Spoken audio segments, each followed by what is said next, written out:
I would argue the reason most people in America do not have over $1,000 in their savings account, the reason most people in America are struggling and poor, yes, the cost of living is going up, and yes, the average income is not catching up to it, so that is also a factor, or factors like that. But there are so many ways to make money nowadays. I don't consider that a strong enough excuse.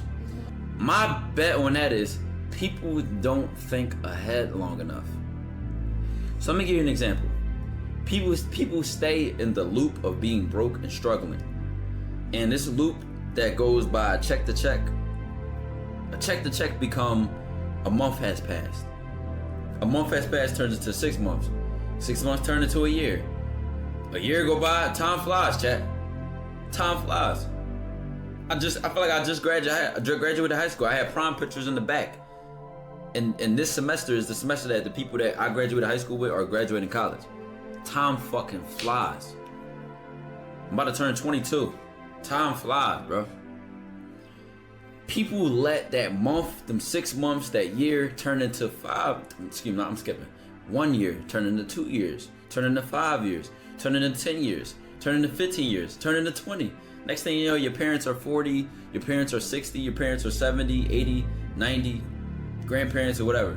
Like their life, ask anybody that's twice your age how fast time goes, and they will tell you, time flies. So guess what I'm about to say? People that get caught in that check-to-check struggle, I feel like they never step outside of their own shoes and analyze or look at where they're going. So they think that the next month something spontaneous is miraculously just gonna happen. Or they think a year from now something just gonna come out the sky and blow up. No. If you don't make a change, if you don't do something, nothing's gonna change. And you need to realistically look at everybody around you, your parents included, your grandparents, your older siblings, your older cousins, your uncles. Look at how their life has either been the same or changed for better. And look at why it didn't. Look at the excuses that they tell themselves. Look at the excuses that they tell themselves that they start telling you. Like, oh, if it ain't one thing, it's another. I can't catch a break. Oh, I'm just so unlucky. Or something just always, like, listen, this is the shit that they tell themselves, bro, to accept their condition of their state of living. And this is important because if this is what you tell yourself, meanwhile, another person is telling themselves, this is a perfect opportunity to capitalize off of. Oh, I'm preparing for my future. Oh, it don't matter, I'm gonna stay focused anyway. Or consistency kills. Or, you know, if I have different shit I'm telling myself and they telling themselves things that shit on themselves kills their confidence, this makes a difference over a month, 1 year, 2 years, 3 years, 4 years, 5 years. And we've been telling ourselves so many different things that our thoughts have been creating different actions. And our actions over a long period of time have created a huge difference in how our lives look. And I'm telling you, I had to address that because it starts with that narrative. And I know we all got people in our lives, whether they are parents or not, whether you love them to death, but the truth is the truth, chat. Look, man, I'm hurting, but there's no excuse, bro. There's no excuse to be lackluster. There's no excuse to, obviously I got my rest. I'm not killing myself, you know, so I got 9 hours of sleep. I rested yesterday.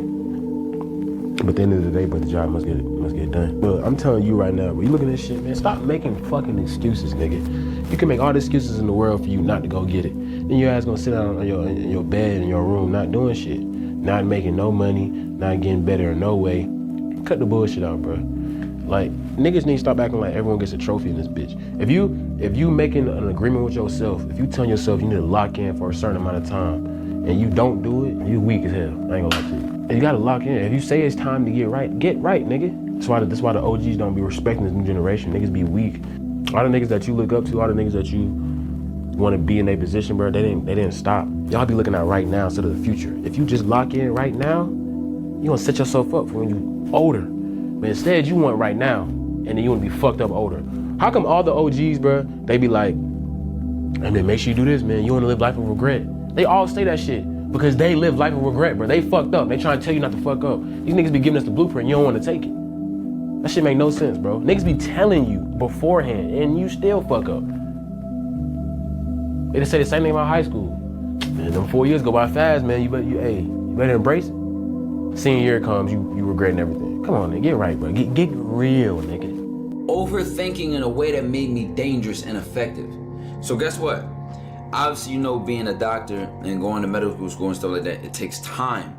You definitely at least 8 years, and then, you know, residency after that, 4 more years, and whatever the case may be, especially depending on your particular specialty, your particular, you know, the field that you go in. So that was a lot of risk for me, right? It was a commitment of time. It was a commitment of like money. It financially takes a lot to do that, right?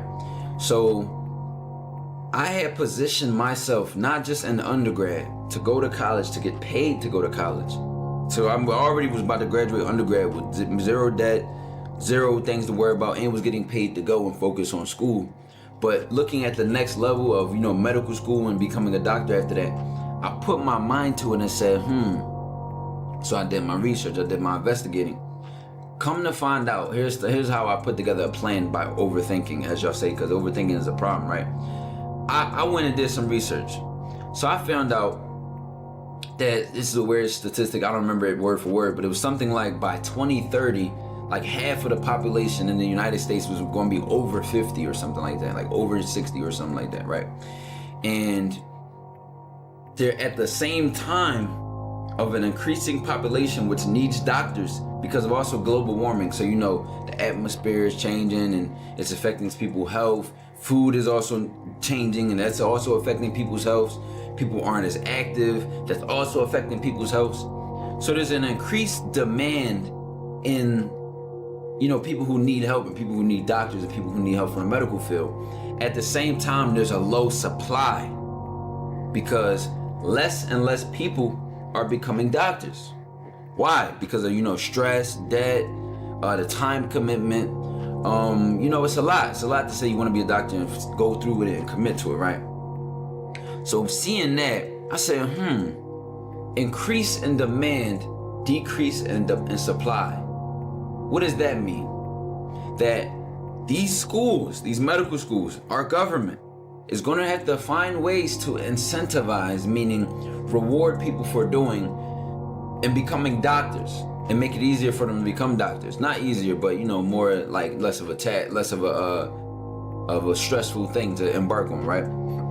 So taking that, I did some research. Come to find out, guess what's happening? I had multiple target schools to go to. Why? Because I'll give you some examples. I believe it was NYU's medical school. They're starting to give out full tuition. Cornell's medical school, they're starting to give out full ride plus a living stipend.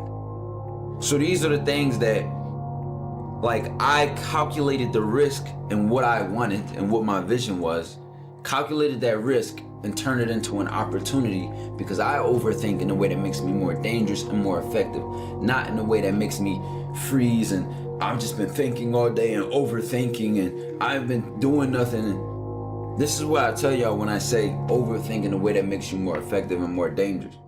It's really the time to like go all in, like really dive in because, you know, of how fast stuff can change. You know, when you play in the middle ground, it's not, you might not be able to change your life as fast as you can, but you just like, maybe for a period, it could be a month. I've seen folks see go like, boom, 2 weeks. I ain't gonna lie, niggas is hungry, bro. Niggas is really hungry. And these times is the fun times. Like, this grind is fun. You know, when you make it and all that, it's gonna, you know, it's good. It's gonna be fun, but it's gonna feel different. You're gonna appreciate these times, because these times make you who you are. Right now, we young. We in our 20s, we young and reckless, and we living. You know, we don't got too many responsibilities. It's gonna be hard to fuck up. Only get this opportunity once, man. Only get to be young once, man. Why not? But you gotta be ultra aggressive. As you may realize how much control that we really have now. Like, we can really manufacture our success, honestly. So every time it's a post, it's boom. So at that point, it's like, damn, we're at the point where we can really control this shit. So let's just control to the fullest. Go as much as we can, do all the plays, be disciplined, be diligent, have great time management, stay focused. You can get caught up in this world. You can get caught up in this earth and lose sight of God, you can. Because God is as fast as he can give it to you, as fast as he can take it away.